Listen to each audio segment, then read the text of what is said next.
Welcome, everybody. We're so excited to have you back and coming over from the last session, which was incredibly inspiring and informative, and really what we need to be doing to engage and activate the next generation. So thank you so much for joining us here. I'm going to give folks a little bit of time, but first I wanted to introduce a dear friend and incredible strategist, Geof Rochester, an advisor to the Forum, part of our Forum family for several years. And Geof Rochester is the founder of GRC Consulting. Geof has had a long career in this arena. He has been CMO, Chief Marketing Officer at the Nature Conservancy, has helped advise major corporations, brands, media companies throughout his career, and is currently focused on helping those leaders to advance purpose, the topic of today's discussion.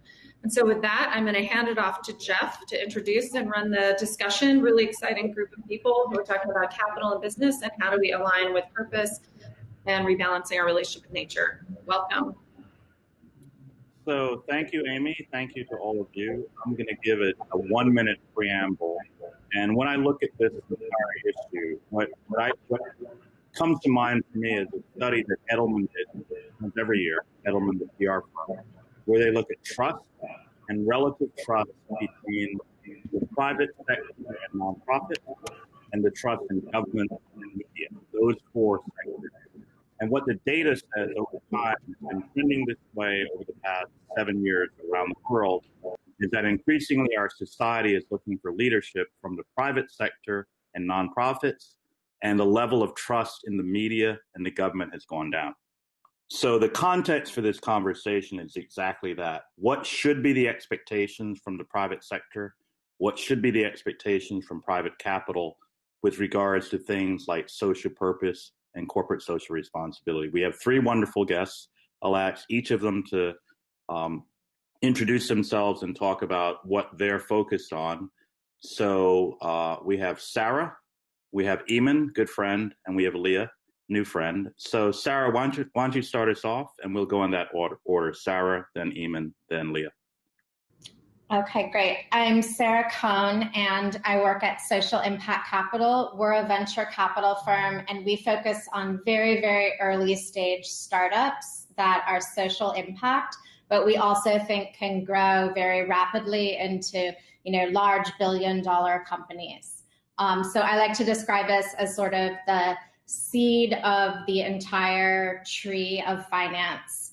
And what we're really focused on is that we believe that more of these social impact companies can exist because they're good businesses, but they don't get seeded because there's a gap when they have business metrics. It's quite easy to see them as businesses when they have revenue, but when they don't, it's very difficult for these traditional financiers to see them as actual businesses. And so you see this over and over again where they just don't exist. And when the founders look like traditional people, so for a great example of this is Beyond Meat, which had the largest IPO in 20 years of venture capital history, but the founder could not raise the seed round, and he had to do it all himself.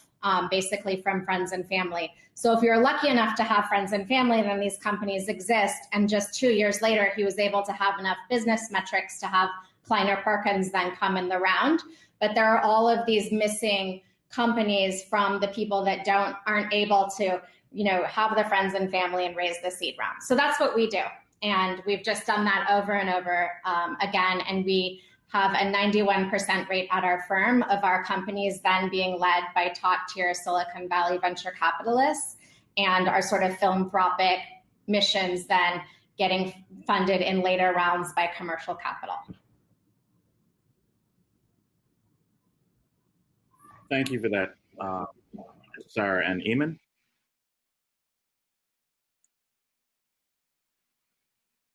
You'd think I would have worked it out by now, wouldn't you? I'm Eoin Storer. Those of you that have been at the conference or on the previous sessions are probably vaguely familiar with me. I was interested in the conversations earlier because I spent time at The Guardian from 2014, 2017, where 2014 they divested of all fossil fuels and then called out a whole load of organizations to do the same. I run a company called FairShare. We help companies and leaders build social value through collective impact and partnerships. That sounds like a load of marketing jargon, but what we really do is we help well-intentioned leaders of corporations better execute on those intentions. Because we think a lot of the mistakes that corporate leaders do, however well-intentioned, is that stuff gets passed down into the industries that I used to work in, ad agencies, PR companies, corporate comms, and it kind of gets lost in a world of talk. So we work in a lot of areas: racism, criminal justice reform, environmental justice, underserved communities, food security. We do quite a lot of work with the youth movement. So we're very small, but we work in areas of things that really grab our passion. I think I'm really interested at the moment in this idea of corrupted capitalism and how we need to move to natural systems or a replication of natural systems. Not my idea, it's a lady called Denise Hearn that talks about this, how we move from shareholder interest to like stakeholder interest. And I think we're at a very interesting point in time because I think there is a bifurcation of business. I don't agree that businesses stepped up in a meaningful way across the board. I think some did and are going to change considerably for the future. And some are just paying lip service to it. I think what's different for society is it's personal now. I think for all of us, or many of us, this isn't any longer about awkward dinner conversations. This is a thing that's personal to us. It's not something you leave behind in the boardroom or leave behind in your personal life. I think silence is complicity, and I think that's going to lead us into some really interesting times. We work with a bunch of stuff. We do stuff with JetBlue. We're working with them on a whole program around more conscious forms of offering their customers more conscious travel so they can go and stay with communities and book through minorities and other communities. We work with Image Source, a stock library who want to owned by a woman of color who wants to have a much stronger representation of diversity through stock imaging.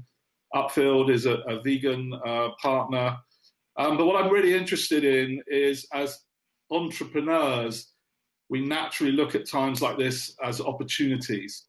And the companies that I think, or the non-profits that are most interesting at the moment, see great opportunity combined with this natural systems thinking to actually do good in the world for profit. An organization called Sustainable Market, which is about looking at local supply chain of food from local farmers to table. This country is way too reliant on mass. Our supply chain for food is creaking. The Self Research Institute, which is doing amazing stuff, releasing probably the only COVID app that's out there right now that's truly global, built for all, is fully accessible for all, can do traceability across all markets, but most importantly protects user data, which most of these apps out there are either connected to government or special interests or for profit.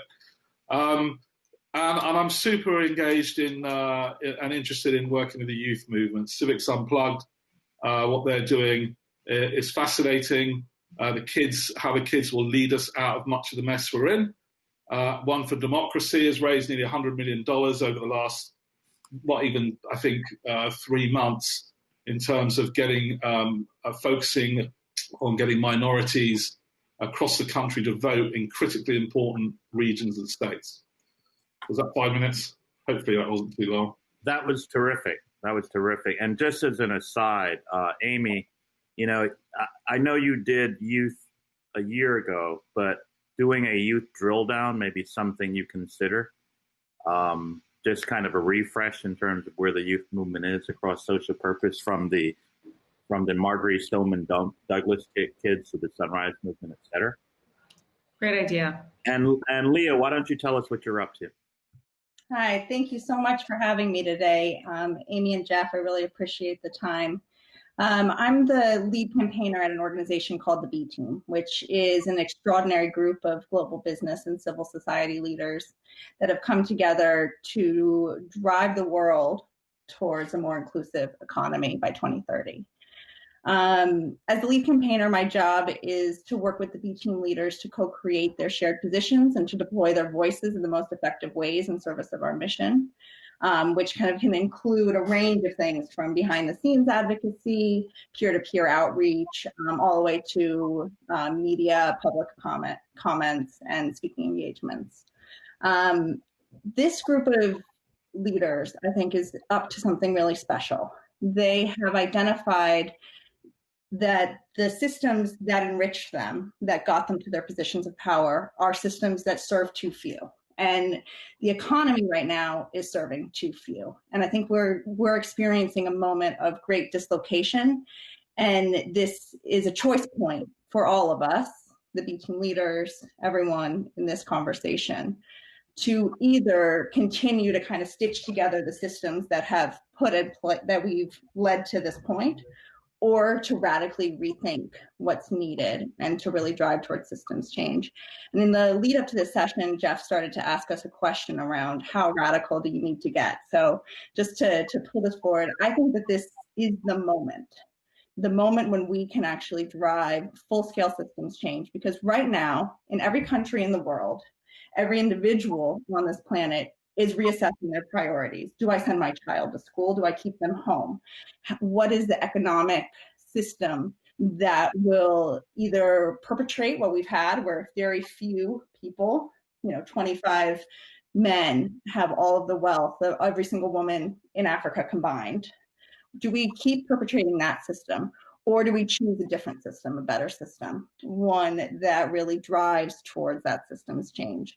And just a little piece that I want to put out to this group as we dig into it is September is the 50th anniversary of Milton Friedman's shareholder primacy doctrine. And I think this is really the moment for us to rethink, is that the path forward? Or do we take on stakeholder governance? Do we take on a different system? And so that is what I hope this conversation is about. I think that there is a huge role for business to drive towards a new system, but it will require such unprecedented collaboration that we all really need to get our heads into a place of radical systems change. So on that, so let's launch from that. And, I'm oversimplifying, but Eamonn, you sounded like a cynic about the moment. And Leah, you sound as though you're hopeful about the moment. So, Leah, I want you to expand on this, because I'm not facile with B Corp, but I know, and B Team, and so I know what you're trying to do. And the question I always pose is, do we need the term social enterprise? Do we need the term B Corp, B Team, benefit corp, et cetera? Or how do we normalize this? Like 10 years from now, is there going to be this exclusive group of companies over here that are doing the right thing, and everybody else is just being like a piece of shit, right? Fundamentally. So what's the path, right? And do you think we will always have these certifications and this very specialized definition of companies that are exemplary? Or at what point do we just demand that, this is what companies should be doing? And Eamonn, I want you to respond, because again, you sounded as though you were cynical about the moment. So Leah, how does this become normalized? So I think that there's a couple of pieces to that. So the first is the role of B Corps, B Teams, all of these Bs is to create bold space and to say, create bold space. This is what we need to be aiming for, pushing that target out, because it's so easy for us to look at our feet and to fail and trip over ourselves if we don't actually take those ambitious steps. So do we need a B Team, B Corps? In 10 years, I hope everybody is blown past what we are defining as ambition and success right now, and that there is a new group of leaders that is out there pushing that even further and faster. We have a very limited time. One of our B Team leaders is Christiana Figueres, and the way she describes this moment, which just gives me chills, and I'm going to share with you, and hopefully we'll be able to do it justice, is a mother with a small child standing on a beach, looking over her shoulder, and she sees a huge wall of water, huge wave. It's 10 stories high, and it's about to crash on her. That's COVID. Behind that is a wave that is 10 times as high as that one, and it's the economic injustice that's happening. And behind that, another wave, 1,000 times the height of that, is climate change. And underneath it all is the undercurrent of inequality. That's the system being broken down. When you see those big waves and you look at this moment, you see that there is an unprecedented window for us to grab onto something new and a better way to do things, because this will probably be the best moment in all of our lifetimes to create real systems change. And so do I think we need a group of people saying, go further, go faster, push harder? Absolutely. Do I think we need everybody to catch up to that? Absolutely. And so I think it's a question of, what's the bar for leadership today? What's the bar for leadership a year from now? And that bar better be higher. Great. Anyway, interested in the response. Yeah, very inspirational. And Eamonn, look, I look at the ad age. So in the middle of COVID, for those of you that may not follow marketing, Ad Age has done a wonderful job during COVID of chronicling what brands were doing in response to COVID. And then they've done a nice job of chronicling what brands have done relative to racial justice. And so without being hypercritical or thorough, seems pretty good. But Eamonn, you're saying it's not authentic? I'm saying that individuals and communities will call people out on their bullshit, right? So I think businesses will bifurcate. There are those that will try and talk a good game, and it's going to get harder to do that. I didn't watch hardly any television during COVID. I still haven't. I go to selected news sources directly. When I did, I thought it was pathetic. When American Airlines tells me they're here for me, you're not here for me, right? You were shit before this happened, and now you're trying to tell the world with sunsets out your window that you care and you're only here because of us. So I don't buy it, and I think people will buy it less and less. I'm a big fan of B Corps. I think as they force companies to actually change their articles. So you can't bullshit that bit. You either do or you don't. I've spoken to WPP. Why don't more of your agencies become B Corps? And you end up with some legal conversation that's just, for me, is excuses. So I think there are companies that are genuine. I've spoken to media companies that whose CEOs are global enterprise leaders who just think that Black Lives Matter will just drift away. It's a few protests, it'll go away, and not because they're racist, because they believe that this country is so institutionally racist over centuries that it won't just change like this in the way that people hope. But I'm cynical of the excuses I hear, companies that say, I'd love to hire more people of color, I just can't find them. That's the problem, right? That's the institutional bit. It's not our fault as this generation, it's the generations before us. But just saying you can't find the people to hire means that you have to put in place measures that will take us forward decades, not just into the annual report for next year. Well, I mean, I think we're placing too much burden on companies to do these things that aren't their job. It's actually government's job to set the rules of capitalism, and we absolutely need a price on carbon. I mean, it's just ridiculous. We can't expect all these companies to voluntarily conform and just cure climate change. We need government to set a price on carbon. We needed this a decade ago.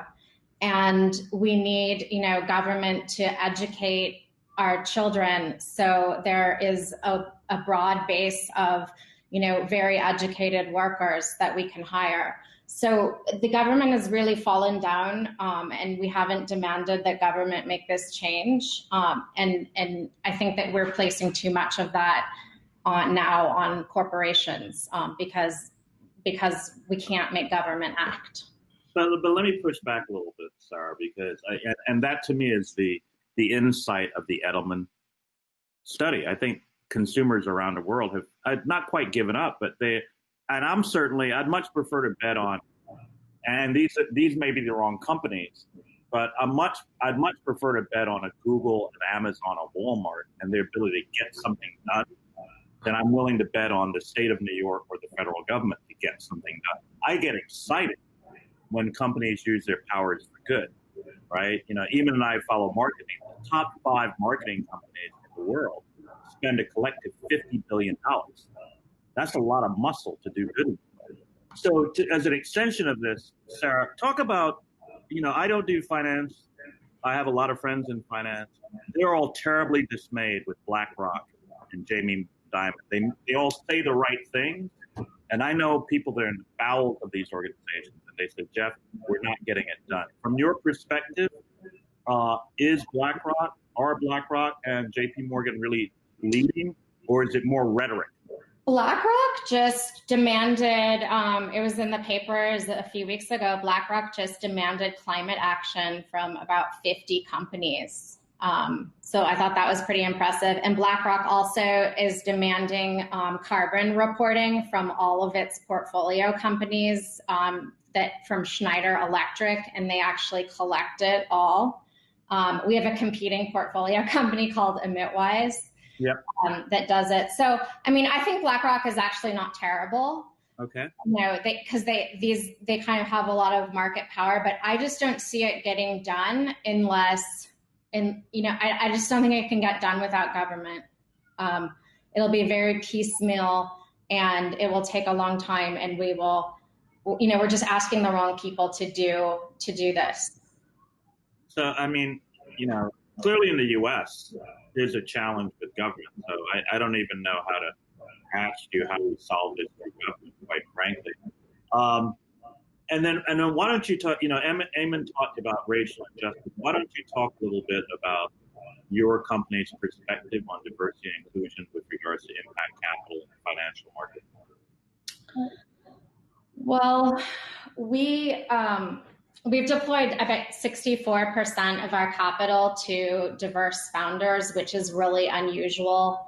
I think that every corporation has to look at your sort of pool of people and say, if our board isn't diverse, or the people that we're deploying capital to isn't diverse, then there's actually just something wrong with us, because it's just logically inconsistent to say that we're, giving capital to the most talented people in the world, and that there's no Indian people in that group, or that we're just excluding some group randomly.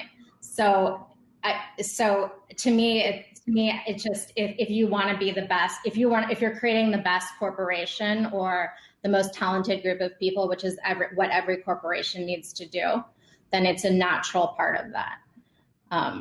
And I think countless studies now have shown that.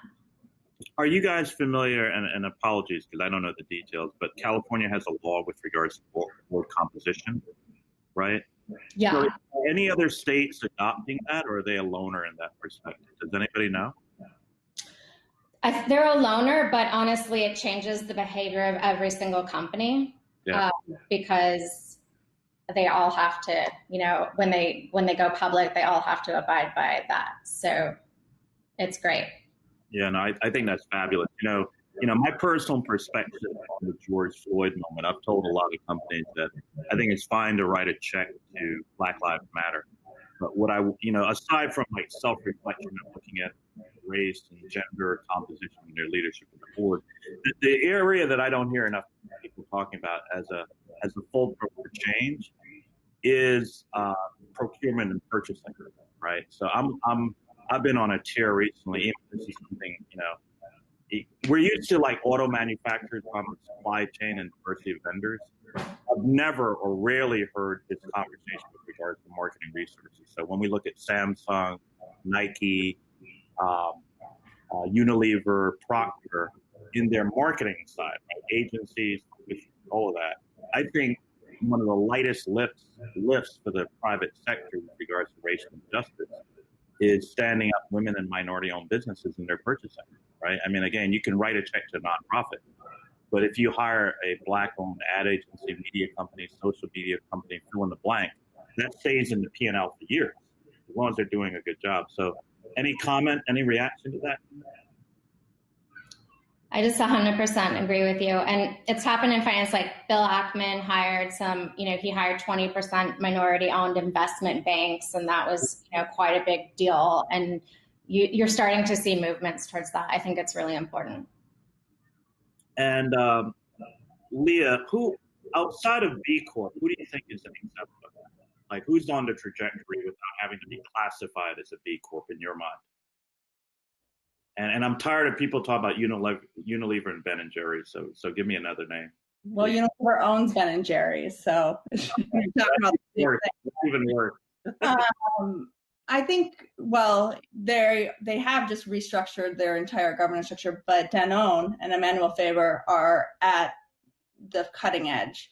Others that I think are fantastic, Oliver Bete from Allianz, what he's been doing around aligning his entire portfolio with 1.5 degree trajectory by 2050, and bringing all of those asset owners. The initial launch, I think, was $2.3 trillion in assets under management, is an incredible step forward. And those types of signals go through the system.